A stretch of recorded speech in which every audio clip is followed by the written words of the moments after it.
అనంత సనాతన ధర్మ ఛానల్కి స్వాగతం. హరే కృష్ణ.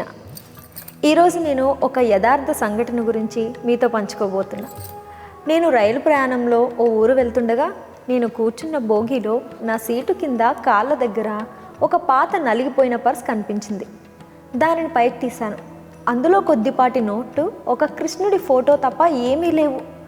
ఎవరిదో తెలిపే ఆనవాళ్ళు కూడా ఏమీ లేవు. ఎలా తిరిగివ్వడం? ఈ పర్సు ఎవరిదండి అంటూ అడిగా. అక్కడున్న వాళ్ళల్లో అందరూ పర్సు కేసు చూశారు. తమ జేబులు కూడా తడుముకున్నారు.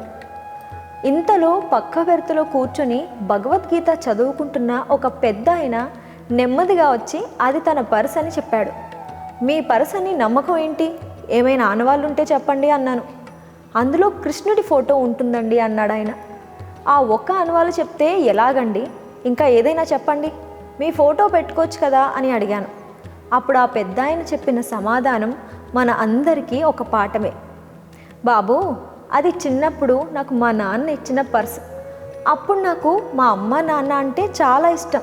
అందుకని నేను వాళ్ళ ఫోటో అందులో పెట్టుకున్నాను. కాలం గడిచే కొద్దీ నేను చాలా అందంగా ఉన్నాను అని నాకు అభిప్రాయం కలిగింది. అందుకని నేను అప్పుడు పర్సులో నా ఫోటో పెట్టుకున్నాను. నాకు ఉద్యోగం వచ్చి పెళ్ళయింది.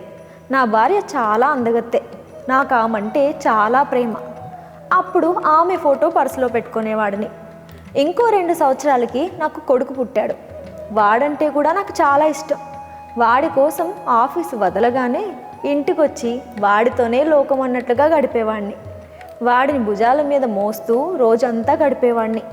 వాడిని నా పక్కనే పడుకోబెట్టుకునేవాడిని. వాడే నా లోకం అన్నట్లుగా, వాడే నా లోకం. అప్పుడు పర్సులో వాడి ఫోటో పెట్టుకునేవాడిని. వాడిప్పుడు అమెరికాలో ఉన్నాడు. నా భార్య 3 సంవత్సరాల క్రితం చనిపోయింది.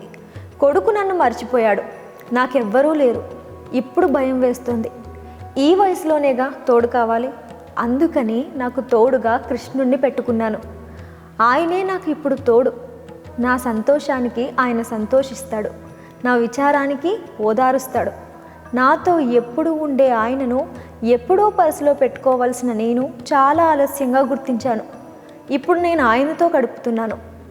భగవద్గీత చదువుతుంటే స్వయంగా ఆ జగద్గురువే నాతో మాట్లాడుతున్న అనుభూతి, ఆనందం కలుగుతున్నాయి. చిన్నతనం నుంచి నన్ను విడిచిపెట్టిపోయే అశాశ్వతమైన అంశాలకే ప్రాధాన్యత ఇచ్చాను తప్ప శాశ్వతమైన పరమసత్యం ఈ భగవద్గీత అనే నిజాన్ని విస్మరించాను. జీవితం అర్ధభాగం పైగా గడిచిపోయిన తరువాత ఈ బ్రహ్మ విద్యపై శ్రద్ధ కలిగినందుకు సంతోషించాలో, కనీసం 190 మందికి పైగా ఇప్పటికీ దేవుని ఉవాచపై శ్రద్ధ లేనందుకు విచారించాలో తెలియడం లేదన్నాడు ఆ పెద్ద ఆయన. ఆయన మాటల్లో ఆవేదన, ఆయన కళ్ళల్లో పలుచటి నీటి చెమ్మ లీలగా కనిపించాయి. నేను మాట్లాడకుండా పర్స్ ఆయనకి ఇచ్చేసా. పక్క స్టేషన్లో రైలు ఆగింది. నేను దిగవలసింది కూడా అక్కడే. రైలు దిగి నెమ్మదిగా నడుచుకుంటూ వెళ్తున్నా ఆలోచనలు మాత్రం వేగంగానే సాగుతున్నాయి. బయటకు రాగానే ఎదురుగా గోడపైన భగవద్గీత చదవండి, శ్రీకృష్ణుని నిజభావం తెలుసుకోనండి అని రాసి ఉన్న బోర్డు చూసి దానిపై ఉన్న నెంబర్కి కాల్ చేసి నాకు భగవద్గీత కావాలని అడిగాను. ఫోన్ రిసీవ్ చేసుకున్న వ్యక్తి, నేనున్న రైల్వే స్టేషన్కు కేవలం 20 నిమిషాల ప్రయాణ దూరంలోనే ఉన్నానని, మీకు ఆలస్యం అవుతుందంటే మీ అడ్రస్కు తెచ్చిస్తామని చెప్పాడు. గంట సమయమైనా నేను ఇక్కడే వేచి ఉంటాను. వెళ్తే భగవద్గీత గ్రంథంతోనే ఇంటికి వెళ్తాను అని చెప్పాను. సుమారు 25 సంవత్సరాల వయసున్న వ్యక్తి అర్ధగంటకి బైక్ పైన వచ్చి నా నెంబర్కి కాల్ చేశాడు. అతనిని చూసి చేయి పైకెత్తి పిలిచాను. అతను దగ్గరకు వచ్చి భగవద్గీత నా చేతిలో పెడుతూ ఆలస్యమైంది, క్షమించాలి అన్నాడు.